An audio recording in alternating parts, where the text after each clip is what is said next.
My name is Regina. Acho que eu não sirvo pra musical, não, gente. Eu não sirvo pra cantar. Acho que eu vou ficar só de bailarino no fundo. Não dá, não.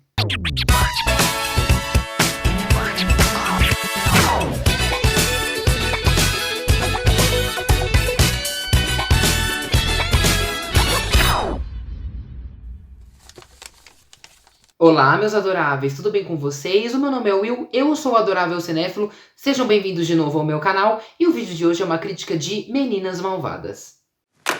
May I have everyone's attention, please? We have a new student. What's up, Katie? Are you trying to make the rest of us feel dumb? I'm not trying to, it's just happening. Dear God, woman.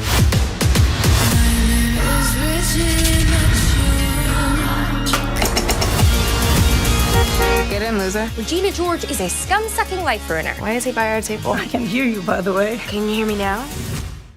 Nesta versão de Meninas Malvadas, que é baseada no musical da Broadway, adaptado do filme de 2004, Cady Heron, agora interpretada por Angourie Rice, há muito tempo educada em casa em uma savana africana, muda-se para Illinois e descobre que a hierarquia social do ensino médio é semelhante à do mundo animal. Ela é inesperadamente recebida no grupo popular do colégio, conhecido como as Poderosas, pela abelha rainha da escola, Regina George, interpretada por Renee Rapp. Mas Cady e Regina se tornam inimigas quando as duas querem namorar Aaron Samuels, interpretado por Christopher Brini. Bom, quando este projeto foi anunciado, eram inevitáveis as preocupações. Afinal, um remake musical de um filme clássico amado de 2004, que se tornou icônico e marcou gerações, tinha tudo para dar errado. Não só era uma preocupação do público, mas da própria Paramount, que relutou a fazer o filme. Mas a pedido da Tina Fey, eles aprovaram o projeto como um lançamento para o streaming. Assim se tornaria mais uma adição de catálogo para o Paramount Plus, que já não anda muito bem das pernas. Mas a distribuidora de última hora aproveitou o grande nome do filme e o seu público fiel até hoje e aproveitou para lançá-lo nos cinemas e tentar fazer uma graninha extra. E justamente esse contexto de lançamento nos cinemas também era uma preocupação, porque apesar de janeiro ser uma data muito rentável aqui no Brasil por se tratar de férias escolares, nos Estados Unidos, janeiro é o mês de descarte das distribuidoras. O que isso significa? Que elas vão aproveitar e pegar aqueles filmes do catálogo que são de qualidade duvidosa e vão jogar nos cinemas para tentar fazer algum dinheiro com isso, já que a qualidade do filme não é das melhores. Isso sempre acontece em janeiro nos Estados Unidos. Então, o filme ser lançado nessa data parecia bem propício a dizer que a qualidade dele estava sendo questionável. Teve muitas outras questões em torno disso também. A data de embargo ser muito próxima à data de estreia, a Paramount só lançar a trilha sonora no dia da estreia, no dia 12. Geralmente as trilhas de musical são lançadas um pouco antes para que o público possa ir consumindo. Aqui isso não aconteceu. Então tudo isso já eram pontos que chamavam a atenção para talvez termos uma bomba bem grande aí. Já sabia que vinha bomba pela frente. E acima de tudo, tem o fato de que também é 2024. E a sociedade mudou um pouco de 2004 pra cá. Eu digo um pouco de propósito porque ainda tem muita coisa podre que acontece em 2004 que acontece ainda nos tempos atuais. Mas algumas conversas já ganharam outros tons. E a Tina Fey teria que adaptar essas conversas para os dias de hoje. O que não seria ruim, mas talvez poderia resultar numa sanitização do filme, algo como a Disney faz com algumas obras, o que é um problema. Mas por sorte nós podemos deixar todas essas preocupações de lado, porque eu acho difícil alguém não se divertir assistindo a essa reimaginação musical melodiosa e totalmente exagerada do clássico de Tina Fey. O filme consegue elevar tudo, não só o decote das protagonistas, mas também o humor e os elementos da história. Tudo isso graças à sagacidade da Tina Fey como roteirista. Ela entende que a geração mudou, 20 anos pra cá são grandes avanços, e ela entende que ela precisa fazer uma história que converse com esse público sem perder a essência do clássico. Um grande exemplo de como a Tina Fey faz isso, por exemplo, é na conversa sobre sexualidade. Em 2004, esse era um tópico muito mais tabu do que é hoje em dia. E no filme, ela traz isso também. Por exemplo, na cena em que a Cady está entrando na escola pela primeira vez no número musical, tem dois meninos ao fundo que parece que estão correndo para trocar socos, mas na realidade eles vão e dão um beijo. Ela sempre coloca no fundo casais LGBT para normalizar, né? Porque, de certa forma, a gente vive num ambiente, pelo menos nos ambientes juvenis, onde a inclusão funciona um pouco mais, né? Apesar de que a Tina Fey também entende que a nossa sociedade continua homofóbica. Por isso, ela ainda inclui o subtexto da Janice, com algumas pequenas mudanças. E nós também estamos na era das redes sociais, algo que a Tina Fey aproveita aqui, mas sem perder a essência do original. Por exemplo, o Burn Book ainda é um livro. A Tina perguntou para as filhas, ela revelou em uma entrevista, que ela perguntou para as filhas dela se elas achavam que o Burn Book deveria ser um site, um blog, uma página no Instagram. E as filhas dela disseram que deveria continuar sendo um livro. E ele continua e tem o mesmo poder de destruição que do filme original. Embora seja impossível não sentir falta do elenco original aqui, os talentos que estão neste filme prestam uma homenagem ao elenco original, recriando o seu trabalho com alguns toques próprios. A Regina George da Renée Rapp, por exemplo, não é mais um demônio perspicaz numa minissaia de Papai Noel, como era a Regina George da Rachel McAdams, não. Aqui a Regina George é mais uma predadora sexy que ruge como uma valentona e ela consegue ser ainda mais arrogante que a Regina George da Rachel McAdams, fazendo qualquer um ao seu lado murchar. Além do que a Renée Rapp é belíssima. Toda vez que ela tá em cena você não consegue olhar pra outra coisa que não seja ela. Passei mal em algumas cenas desse filme com a beleza dessa mulher. E por outro lado, a Tina Fey consegue humanizar um pouco mais a Regina George sem tornar a personagem sanitizada. Por exemplo, a Renée Rapp e a Tina Fey conseguem fazer com que nós tenhamos muito mais empatia quando a Regina começa a sofrer body shaming. É triste esse arco, né? No filme de 2004, você se sente vingado pela Cady. Aqui não, aqui você sente um pouco de dó dela. Mas ela ainda é, como diria o filme original, uma vadia fleia. E a Renée Rapp tem um carisma e tem uma presença tão grandes que é impossível não ficar obcecado por ela. Inclusive a cena onde ela tá usando um colar cervical, ela continua belíssima, mesmo com um trambolho desse tamanho no pescoço. Essa mulher realmente tem que ser estudada. A Cady da Angourie Rice começa um pouquinho mais apagada, mas acho que à medida que a personagem começa a ficar um pouco mais malvada, ela brilha, ela sobe. É muito interessante porque esse filme consegue fazer com que a Cady seja mais bitchy que a da Lindsay Lohan. A maneira como ela se porta é ainda mais cruel. Inclusive, tem uma cena muito interessante que é quando a Regina vai sentar com as poderosas e ela não pode mais sentar porque ela está usando moletom às cestas. E a Gretchen fala pra ela a icônica frase "You can't sit with us". E no filme original, quem conduz esse motim contra a Regina é a Gretchen. A Gretchen diz que não pode sentar com elas e a Gretchen sustenta que ela não vai sentar ali. Neste filme, eles deram um pouquinho mais de destaque a Cady. Então a Gretchen pergunta pra Cady se a Regina pode sentar com elas. E a Cady vira numa pose bem malvada, assim, bem cretina, e fala "Sorry, Regina, rules are rules". Então ela realmente é muito mais cruel aqui. E a Auli'i Cravalho, sim, a querida Moana está aqui, como a Janice. E a personagem passou por uma pequena reformulação. Agora ela é uma artista assumidamente lésbica dentro ali do colégio de North Shore. E o filme faz com que a Janice continue sendo um pouco manipuladora com a Cady para essa vingança, né? Ela manipula um pouco a Cady, ela e o Damien. Eu gostei que esse filme deu um enfoque para isso também. Tem umas cenas que eles falam, a gente não faria isso com você, faria? E eles claramente estão fazendo. Então eu gosto que o filme faz isso.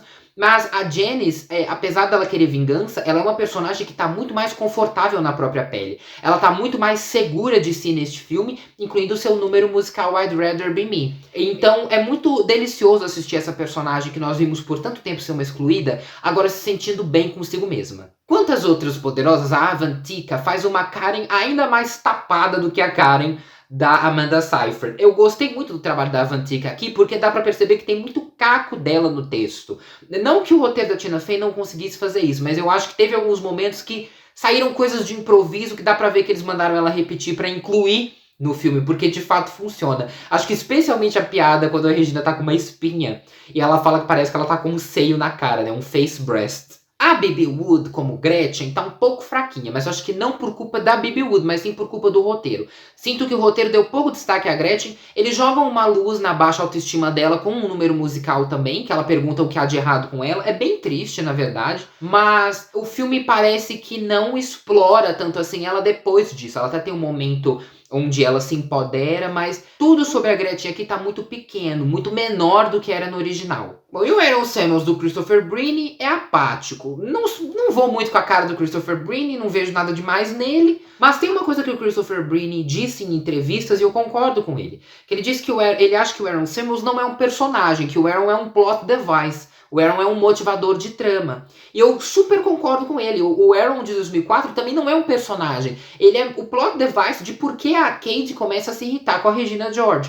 Então até fez sentido essa atuação mais contida dele. Ele não tinha muito pra fazer mesmo. Agora, apesar de tudo, todo o elenco ser muito superlativo, tudo que toca a produção tem muito cara de streaming. É o puro creme do streaming. Em entrevistas, o elenco disse que o filme era pra ser visto no cinema mesmo, por ser musical, mas assim, tudo nele tem aquela cara de streaming, tem aquela cara de filme que você vai ver numa sexta-noite, numa sexta-noite de frio, que você vai ver embaixo das cobertas, aquele filme Disney Channel Original Movie. Tudo tem cara de Disney Channel Original Movie. Eu estava esperando a Rainer Rapp aparecer e fazer a coisinha do Disney Channel e falar "You are watching Disney Channel". O que até combina com a proposta, né? Se você gosta de filmes originais do Disney Channel, esse filme com certeza é pra você. Mas agora chegamos ao aspecto musical.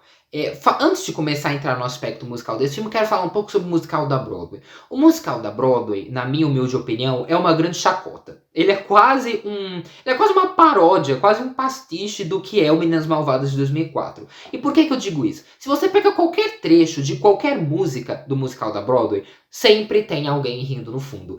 E não porque o musical seja mal produzido, mas é porque ele não se leva a sério. As músicas não são maravilhosas, não são boas, não são aquelas músicas que você olha e fala, nossa, que incrível. São músicas que, de certa forma, tendem a fazer o público dar risada, né? Como é o caso da primeira música. Todo mundo que tá assistindo o musical ri quando a Regina George entra e canta My name is Regina George, porque tem alguma coisa engraçada naquilo ali. E eu acho que na hora de transpor esse tom de pastiche, esse tom mais jocoso pro filme de 2024, eles não conseguiram. Já começando por essa música Meet the Plastics. Primeiro porque a música no original é bem palhaçada, né? A Regina George tá de branco, ela sobe na mesa, né? Ela tem várias pessoas ali bajulando ela. No musical, essa música é filmada de um jeito muito mais sério, é muito mais tenso. A gente vê primeiro os lábios da Rainer Rapp, e aí a câmera vai se afastando. E é engraçado, porque há um momento da música, por exemplo, onde a Rainer Rapp desabotou a blusa e fala "These are real", né? Então, assim, o jeito dela intimidar a Cage é mostrando os peitos. Talvez a Janice não seja a única lésbica desse filme. Eu acho que a Regina George também tem um pezinho aí na letra L, viu? E eu sinto que o filme não conseguiu deixar isso engraçado. Esse número é todo muito sério, a Regina tá andando, a Renée também tá cantando de forma muito séria, mas eu acho que é porque ela foi dirigida dessa forma. E eu sinto que faltou esse tom jocoso pro filme, faltou esse tom mais paródia, mais engraçado. Ele é engraçado, claro, mas nas músicas parece que tudo é filmado de um jeito muito sério. Embora tenha algumas que são bem feitas, né? Tem alguns números musicais que sofrem da síndrome de Kenny Ortega. O que acontece? Kenny Ortega, grande diretor de filmes do Disney Channel, dirigiu High School Musical e dirigiu Descendentes. O jeito dele fazer musical, ele basicamente criava um palco dentro do cenário do filme para os atores se apresentarem. Então era uma câmera sempre muito fixa. Você nunca via o número musical, você nunca entrava dentro do número musical como o musical no cinema te propõe. E aqui eu sinto que tem alguns números que acontecem isso. Esse próprio do Meet the Plastics, a gente acaba vendo muito da perspectiva da Cade, então a gente vê esse número muito de fora. Mas tem números que você realmente entra dentro deles, como por exemplo Revenge Party, que foi uma das músicas que eu mais gostei. O marketing não divulgou o filme como musical, justamente para tentar atrair pessoas que não gostam de musical. O musical é um gênero muito odiado no cinema e eu sinceramente não entendo porquê. Existem pessoas que argumentam comigo que é por causa da artificialidade do musical. Porque o musical ele escancara a artificialidade do cinema. Porque todo mundo consegue perceber que é muito bem, que existe tudo muito coreografado, tudo muito ensaiado, muito encenado, muito interpretado, muito exagerado. Eu discordo um pouco disso, mas eu até consigo entender por quê. É engraçado porque na minha sessão tinha muita gente que conhecia o musical. Eu tava numa sessão lotada na pré-estreia no dia 10 de janeiro, num cinema aqui em Goiânia, e tinha gente que conhecia o musical, tinha gente que tava todo mundo de rosa, Mas foi engraçado porque depois de sair da sessão, eu e meu amigo fomos a um lugar infame que se chama Banheiro Masculino do Shopping, né? E aí tinha 2 meninos lá comentando que o filme só funcionava quando as atrizes paravam de cantar. Então assim, realmente vai ter gente que não vai saber que é musical e vai ter gente que vai ficar desgostosa com o fato de ser musical, mas essa é uma crítica que não dá nem pra chamar de crítica, porque você criticar um filme pela proposta que ele tem é meio burrice. Mas eu acho que o Meninas Malvadas de 2024 funciona porque ele mantém a cabeça no lugar do que fez o filme original funcionar tão bem. Que é quando Regina George e Cady Heron deixam o poder subir às suas cabeças e no que elas precisam fazer para encontrar a sua integridade novamente. Esse é um ponto-chave do filme original que também está presente aqui na mesma intensidade. Inclusive, eu adorei que a Tina Fey trouxe aqui uma cena deletada do filme original, que era a cena do banheiro. No filme original tinha uma cena onde a Cady se encontrava com a Regina no banheiro e elas conversavam. Essa cena tá presente aqui e é maravilhosa. A Renée Rapp tá muito boa nessa cena. E a Tina Fey soube trazer essas pequenas referências pra quem gosta do original. Ela não entupiu de fanservice, mas ela trouxe pequenos fanservices que vão deixar o coração do público quentinho. Por exemplo, na cena do One Way or Another, que não tá presente aqui, tem a parte icônica onde a Janice corta a regata da Regina e ela aparece com os peitos de fora, né? E ela sai andando toda maravilhosa e todo mundo começa a replicar esse comportamento. Essa cena foi substituída aqui, ela não existe. Mas você vê que no background do filme, dos dançarinos de Revenge Party, tem uma garota que ela tá com uma regata preta com 2 buracos e o sutiã roxo. Então ela trouxe essas pequenas referências. Tem também o fato de que a professora Nurbury e o diretor estão casados nessa versão. É muito bonitinha a cena que revela que eles estão casados. Eu acho que ela trouxe essas pequenas referências que vão deixar quentinho o coração do público. E também a aparição da majestosa Lindsay Lohan. E sim, algumas das falas muito icônicas do original não estão aqui. Por exemplo, nós não temos aqui a Gretchen dizendo que não tem culpa de ser tão popular. Ao mesmo passo em que me parece um pouco uma arbitrariedade do que ela tirou e do que ela colocou. Porque, por exemplo, ela mantém a piada do ginásio da menina que tem vagina bem grande. Que não é a melhor piada do filme. É uma piada engraçada, mas não é a melhor piada do filme. E essa da Gretchen, a Tina Fey retirou. Então, não dá pra entender direito qual foi o critério dela de não, isso aqui vai entrar, isso aqui não vai. Mas eu acho que essas cenas mais icônicas, mais populares, elas não fazem tanta falta. Por exemplo, eu gosto muito da cena onde a Regina invade a festa da Cady e ela fala assim, eu inventei ela, você tá me entendendo? Essa cena também não existe aqui. Mas você imerge tanto na proposta que elas não fazem uma falta significativa. Então eu senti que o filme manejou muito bem entre o público de 2004, que vai se sentir muito bem, que vai se sentir muito honrado assistindo essa versão, e o novo público que talvez conheça Meninas Malvadas através dessa versão. Então é um filme que vale a pena sim conferir nos cinemas. Eu gostei bastante de Meninas Malvadas 2024 e essa crítica termina por aqui. That's how you use that. Slay, queens. Slay like no one's watching. But everybody's watching. Because you're gorgeous. Bom, e você? O que você achou do filme? Deixe aqui nos comentários. Não esqueça de curtir, compartilhar se você gostou desse vídeo e se inscrever no canal e ativar o sininho de notificações para não perder mais nenhuma crítica aqui. E nós nos vemos na próxima. Até lá! My name is Regina George. O quê? And I am a massive deal.